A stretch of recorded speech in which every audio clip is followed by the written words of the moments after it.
Bienvenue pour cette nouvelle vidéo consacrée aujourd'hui à l'intestin ou comment sortir du cercle vicieux de la porosité intestinale. Le tube digestif part de la bouche jusqu'à l'anus et il y a une grande partie, l'intestin, qui est un tube avec de nombreux plis. Ces plis se nomment des villosités et tout au long de l'intestin, il y a des cellules intestinales et sur ces cellules, chaque cellule possède une partie supérieure en forme de gants avec comme des doigts qui dépassent. C'est ce que l'on appelle des microvillosités. Cette structure intestinale avec les villosités et microvillosités permet à l'intestin, sur 6 à 7 mètres de long, de couvrir une superficie de 350 à 400 mètres carrés. Ce qui est énorme. C'est d'ailleurs la plus grande surface de contact entre notre corps et l'extérieur. Pour gérer une très grande surface de contact, il faut des systèmes de protection. Notre corps en possède plusieurs. Il y a tout d'abord le mucus qui est produit par les cellules de l'intestin et qui permet de créer un film protecteur sur la paroi de l'intestin. Ce film permet d'éviter aux cellules de l'intestin d'être agressées par des molécules toxiques et donc d'être en état d'inflammation. Ensuite, le deuxième système protecteur va se trouver à l'intérieur du corps. Ce système, c'est le système immunitaire. Plus de 70% de notre système immunitaire se concentre au niveau de l'intestin parce qu'il y a beaucoup d'échanges qui peuvent intervenir entre le tube digestif et l'intérieur du corps et qu'il va falloir que le corps gère la présence de bactéries, de micro-organismes qui peuvent passer, mais également de substances issues de l'alimentation. Donc le système immunitaire est fortement sollicité à chaque cycle digestif. Ensuite, il y a un troisième centre de protection, c'est le système nerveux. Le système nerveux de l'intestin, qu'on appelle souvent deuxième cerveau, mais que les civilisations anciennes ou philosophies anciennes appelaient même le cerveau principal du corps, parce qu'il est lié à notre état émotionnel, intimement lié à notre état émotionnel. Ce système nerveux est très important. Je ne vais pas parler ici du facteur émotionnel, je vais parler principalement de l'alimentation et de ce qui agresse l'intestin par les éléments que l'on consomme. Donc ça peut être l'alimentation, ça peut être les boissons, éventuellement aussi les médicaments. Je vais me limiter à ça principalement aujourd'hui. Ce système nerveux au niveau de l'intestin envoie de nombreuses informations à notre système nerveux central, à notre cerveau principal. Et grâce à ces informations, notre corps va pouvoir gérer la progression du contenu des aliments dans l'intestin. Il ne fait pas que ça, bien évidemment. Et il va pouvoir enclencher, lorsque c'est nécessaire, l'évacuation rapide du contenu de l'intestin. Et enclencher, par exemple, des diarrhées. Lorsque notre cerveau décide d'enclencher une diarrhée, il va y avoir production, au niveau de l'intestin, d'une molécule qu'on appelle la zonuline. Je vais en reparler par la suite. Et cette zonuline a la particularité d'affecter la perméabilité de l'intestin et de favoriser des échanges d'eau pour évacuer le contenu de l'intestin rapidement. De nombreux enfants, d'ailleurs, ressentent ce phénomène. Lorsqu'ils consomment quelque chose qu'ils ne digèrent pas, il n'est pas rare de voir un enfant partir en diarrhée. C'est un phénomène totalement normal et totalement contrôlé par notre corps. Dernier système de protection maintenant, la flore intestinale, le microbiote de l'intestin. Ce microbiote intestinal est très important. Il faut savoir que le corps humain se compose à 10% de cellules humaines et à 90% de cellules bactériennes ou de divers micro-organismes. Il est donc très important d'en tenir compte. Et cette flore intestinale joue un rôle capital pour la gestion du système immunitaire, en tout cas la maturation et les échanges avec le système immunitaire, mais également joue un rôle essentiel pour promouvoir et entretenir la bonne santé. Lorsque la flore intestinale s'adapte à une situation problématique, elle se raréfie. Et quand elle se raréfie au niveau de sa biodiversité, nous finissons par avoir certaines pathologies qui se développent. Il y a un état inflammatoire qui se développe et certaines pathologies qui se développent beaucoup plus facilement.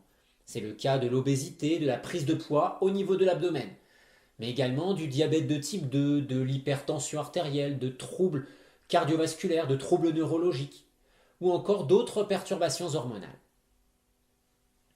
La flore intestinale joue donc un très grand rôle. Alors si je vous dis quelles sont les causes de la porosité intestinale, vous allez peut-être me répondre, c'est le gluten. J'ai lu que le gluten était toxique. Et d'ailleurs, comment penser autrement quand on voit de nombreux titres de livres ou de journaux, d'articles, parlant de la toxicité du gluten, faisant l'apologie de la toxicité du gluten.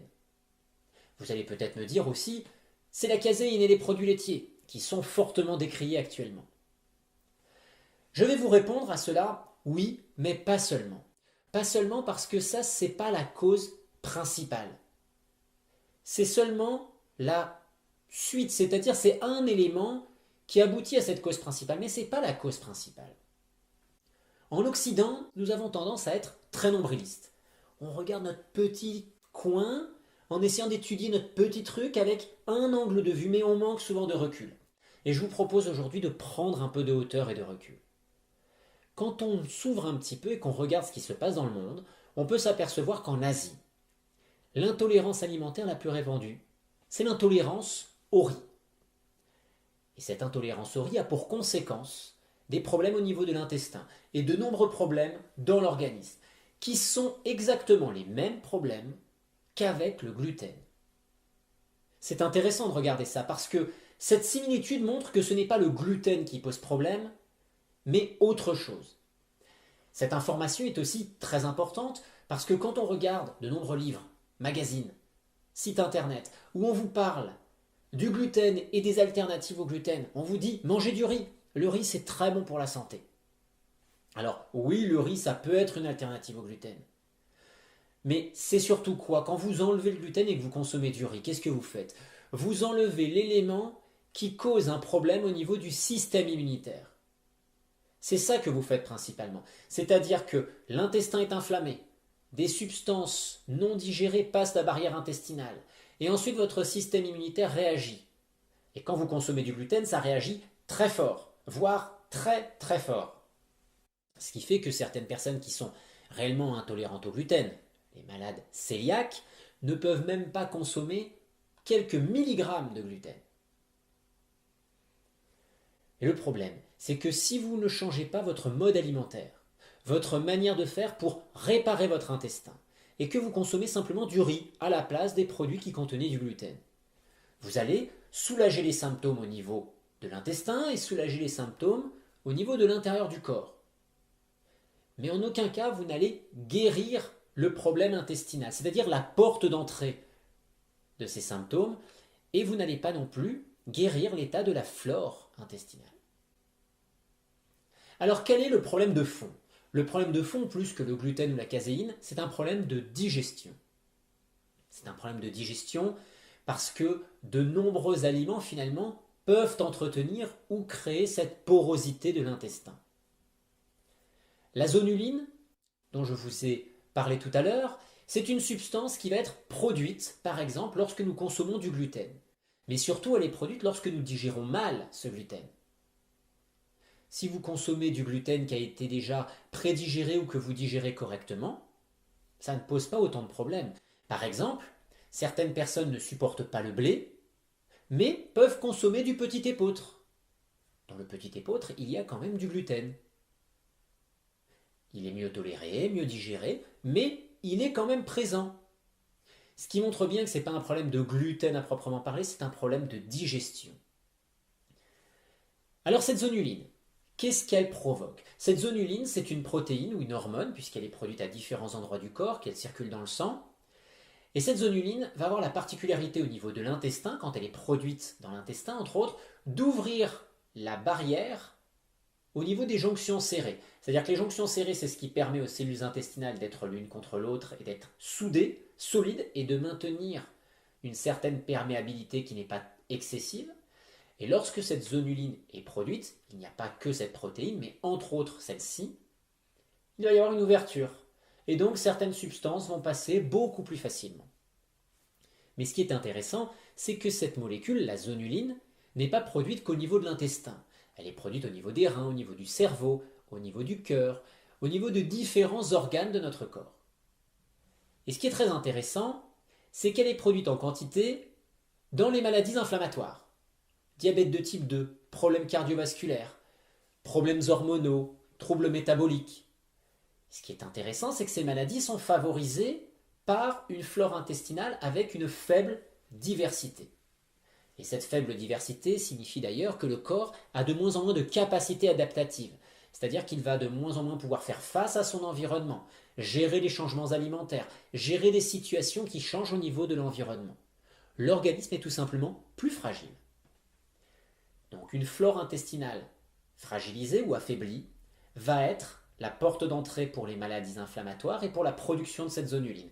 Et cette zonuline produite régulièrement en quantité et entretenue par la mauvaise digestion va faire qu'on va entretenir une barrière intestinale hyper perméable. Donc on entretient de la porosité intestinale. Vous pouvez enlever le gluten si vous continuez à entretenir la perméabilité de l'intestin, parce que la flore intestinale n'a pas retrouvé un état normal, parce que l'état d'inflammation dans le corps n'a pas retrouvé un état normal, on entretient la situation. C'est pour ça que je parle de cercle vicieux. Alors, que se passe-t-il? Lorsque nous mangeons, notre flore intestinale évolue, elle s'adapte. C'est pour ça que je ne parle pas de déséquilibre, mais d'adaptation. Si vous mangez beaucoup de fruits et de légumes, vous n'aurez pas la même flore intestinale que si vous mangez beaucoup de sucre. Vous n'aurez pas la même flore intestinale que si vous mangez beaucoup de gras ou beaucoup de protéines.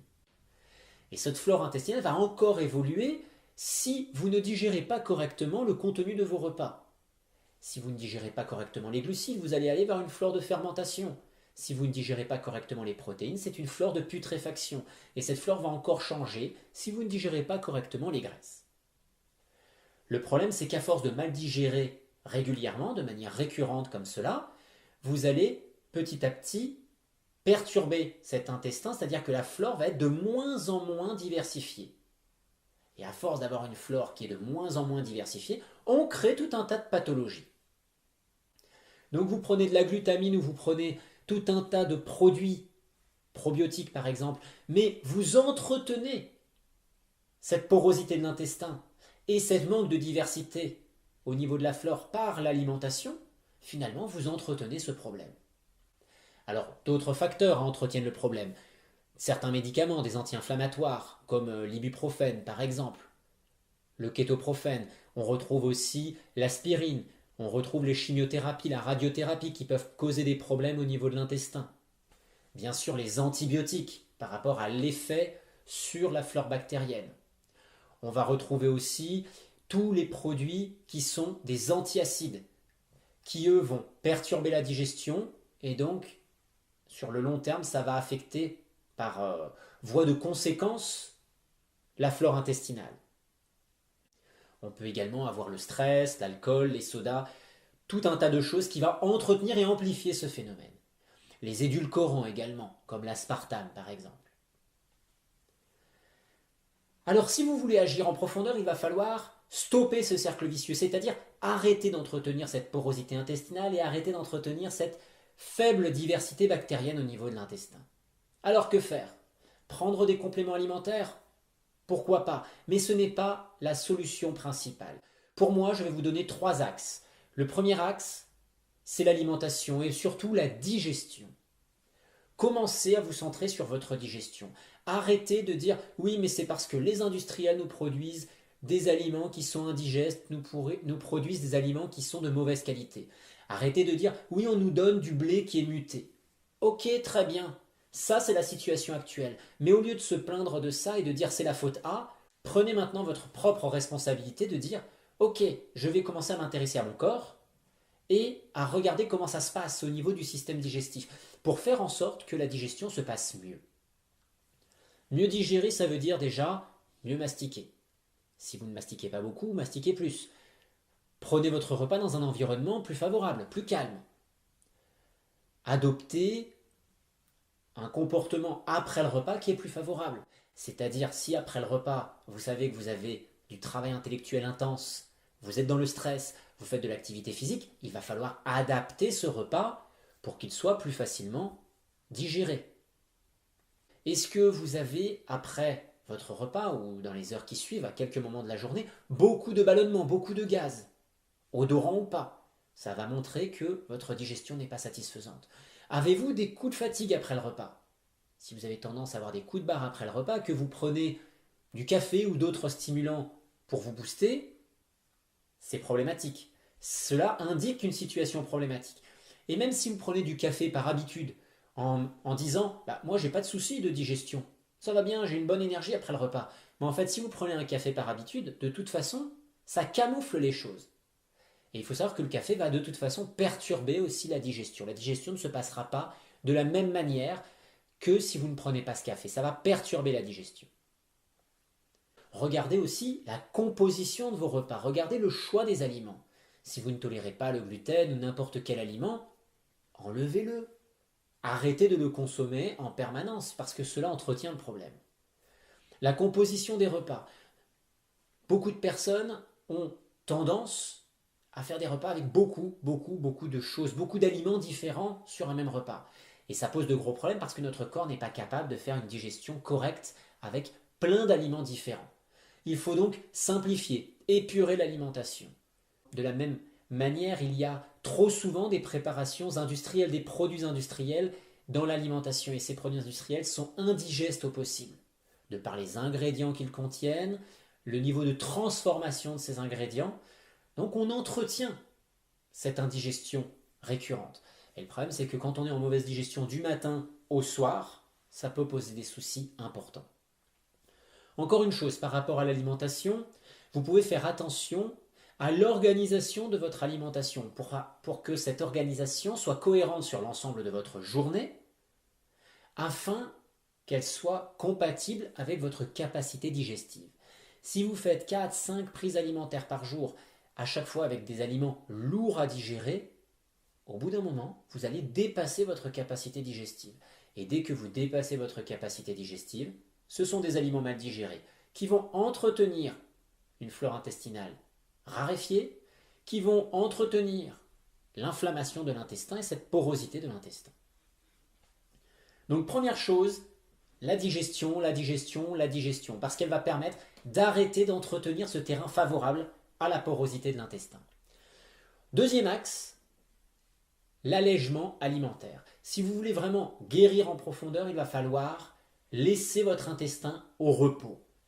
Donc, mettre du repos dans l'intestin, ça veut dire alléger l'alimentation considérablement et même, lorsque c'est possible, jeûner. Le jeûne, hydrique ou sec, va être l'aboutissement le plus poussé. Vous pouvez faire du jeûne sec, du jeûne hydrique, vous pouvez alterner les deux. L'important va être de permettre à l'intestin de se réparer. Si vous n'êtes pas prêt à faire un jeûne parce que vous avez un peu peur, parce que votre activité pour l'instant ne vous permet pas de prendre une période de calme et de repos pour pouvoir jeûner, faites une diète, c'est déjà une très bonne chose, ou des petits jeûnes. Mais vous pouvez faire une diète à base de fruits et de légumes, ce sera déjà très intéressant. Toujours en adaptant les choses à votre sensibilité personnelle. Si vous ne supportez pas le cru en grande quantité, faites un peu de cru et faites surtout du cuit. Ou alors utilisez les jus. L'objectif va être d'alléger le travail digestif, d'alléger le travail intestinal et d'aider l'intestin à récupérer. Le jeûne va être très efficace pour récupérer rapidement. Mais rapidement, ça veut dire qu'il faut quand même un certain temps. On ne va pas récupérer en 3 jours de 10 années de maltraitance intestinale, de 10 années d'inflammation de l'intestin, avec des quantités importantes de molécules qui pénètrent la barrière intestinale.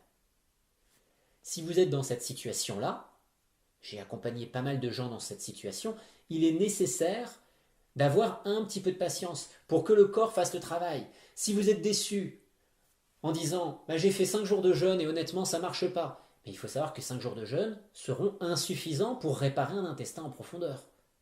Parce que 5 jours de jeûne, surtout si c'est votre premier jeûne, après 10 ans d'une situation problématique, voire plus, 5 jours de jeûne, votre corps va travailler en nettoyage. Et pour votre corps, la priorité, ce n'est pas l'intestin, c'est le système nerveux, la priorité numéro 1. Donc, votre corps va travailler par étapes et 5 jours seront insuffisants. Il va falloir répéter des jeûnes ou faire des jeûnes plus longs. Et souvent, il faut donc un certain temps. Mais à l'image de la graine que vous pouvez planter dans votre jardin pour pouvoir avoir un plant de courgettes ou un plant de tomates. Entre le moment où vous plantez la graine et le moment où ça fait des fruits, il faut un certain temps. il va falloir de la même manière laisser un peu de temps à votre corps pour pouvoir faire ce travail de réparation. Donc la digestion dans un premier temps. Ensuite, en parallèle, on va travailler sur le repos et la réparation de l'intestin avec le jeûne. Et le troisième axe important, ça va être de retrouver une flore intestinale plus diversifiée. L'alimentation et le jeûne vont souvent aider à améliorer la situation, mais parfois c'est insuffisant.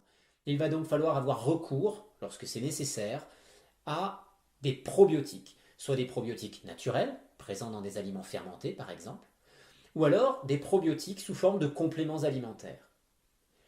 Les probiotiques sous forme de compléments alimentaires vont aider, mais je conseille vraiment de prendre ça comme un soutien et pas de prendre des probiotiques pendant de longues périodes. D'une part parce que si vous prenez des probiotiques pendant une longue période, vous allez camoufler la situation telle qu'elle est, c'est-à-dire que vous allez fonctionner avec une béquille, mais qui ne correspond pas à la situation normale. Vous allez avoir l'impression d'être mieux, de fonctionner correctement, mais votre flore intestinale est-elle réellement satisfaisante? Est-ce que si vous arrêtez ces probiotiques, la situation ne rebascule pas tout de suite? Si elle rebascule tout de suite, c'est que le terrain n'est pas favorable. Et prendre les probiotiques en permanence va camoufler finalement cette information clé de problématique de terrain. Ensuite, prendre des probiotiques sur du long cours peut perturber la flore intestinale. Votre intestin a besoin de fonctionner en fonction de la situation dans laquelle il se trouve, c'est-à-dire des aliments qui arrivent. Si vous donnez des probiotiques pendant une longue période, vous risquez d'amener beaucoup de certaines bactéries, mais est-ce que votre corps a réellement besoin d'une telle quantité de ces bactéries-là? Peut-être pas. Peut-être que votre corps a besoin d'évoluer différemment et que si vous l'empêchez d'évoluer d'une certaine manière, vous allez certes calmer des symptômes, mais vous ne savez pas ce que cela peut entretenir par la suite ou aboutir comme conséquence. On ne le sait pas. Et dans le doute, moi je préfère ne pas jouer à l'apprenti sorcier parce que à chaque fois qu'on le fait, le plus souvent, on a des réactions qui ne sont pas toujours bénéfiques. Le mieux est d'amener certaines choses au corps ou à la flore et ensuite de laisser les choses évoluer, de voir comment ça évolue. Et pour finir, je conseille le plus souvent par rapport aux probiotiques, si on doit les utiliser, de prendre des produits qui contiennent plusieurs souches bactériennes en même temps, pas une ou deux, mais aujourd'hui on a des produits qui en contiennent 5, 6, parfois plus. Je trouve que c'est plus pertinent parce qu'on va pouvoir avoir un réensemencement de la flore intestinale qui va être avec un spectre plus large, et ensuite on laisse le corps faire ce qu'il a à faire. On laisse la flore s'équilibrer toute seule en fonction de l'alimentation et en fonction de ce que l'on fait pour entretenir cela. J'espère que vous y voyez plus clair sur cette problématique de porosité intestinale et comment aider votre corps à aller mieux. Je vous souhaite une belle journée, une belle fin d'année et je vous retrouve très bientôt pour une autre vidéo.